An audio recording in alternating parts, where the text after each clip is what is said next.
Hello guys and welcome to the second round. I played c3. First move in this game was c3. I played against a guy from Germany. He was like 150 kilo higher than me, but I wanted to surprise him because normally if you play against this kind of people, they probably prepare against you, so they probably know my openings much better than me. And for that reason, I decided to change everything and I play an opening that is possible to be played, but nobody played. So I played c3, my opponent played knight f6. Okay, to be honest, the first two moves are e5 or d5. I studied e5 or d5 much better than knight f6. I continue with a simple d4. He played d5 and I played g3 because my goal was moving the bishop here, going to attack the d5 pawn immediately. And after bishop f5, I played, of course, bishop g2. He played c6, bishop g5, attacking the knight immediately. I was not scared to see something like this, or bishop e4 was not a problem.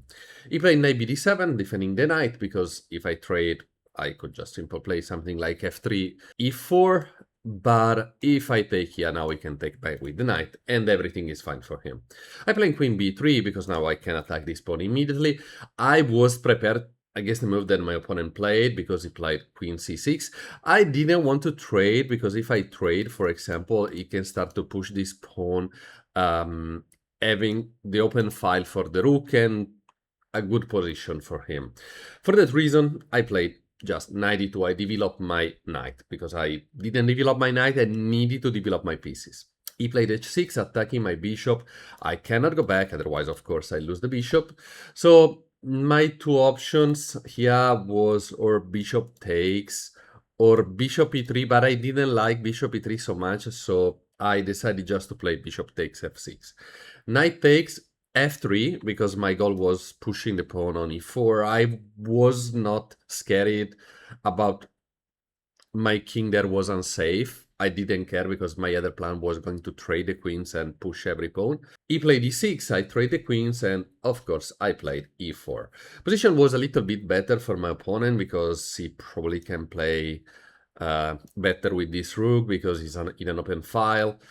And I was ready to see something like c5 super quickly. He didn't play c5. I was a little bit surprised because he decided to play something different. But okay, I was prepared to play against that. Bishop h7, because I need to defend the bishop, of course, and I play knight e2. I need also to develop finally my knight at move 12. Bishop e7, his goal was probably going to castle. I played knight f4, and he pushed the pawn on g5. Knight e2, okay, here I decided to spend some time understanding the position because I was thinking to play something. I did this, but was not good because he just take, and bishop take here. If I take back, he can play maybe something like this, attacking my bishop, and everything could be fine for him. So for that reason, I just decided to play a simple move. I play knight e2, and let's see what's happened. He pushed the pawn on g4. I didn't like this move, to be honest.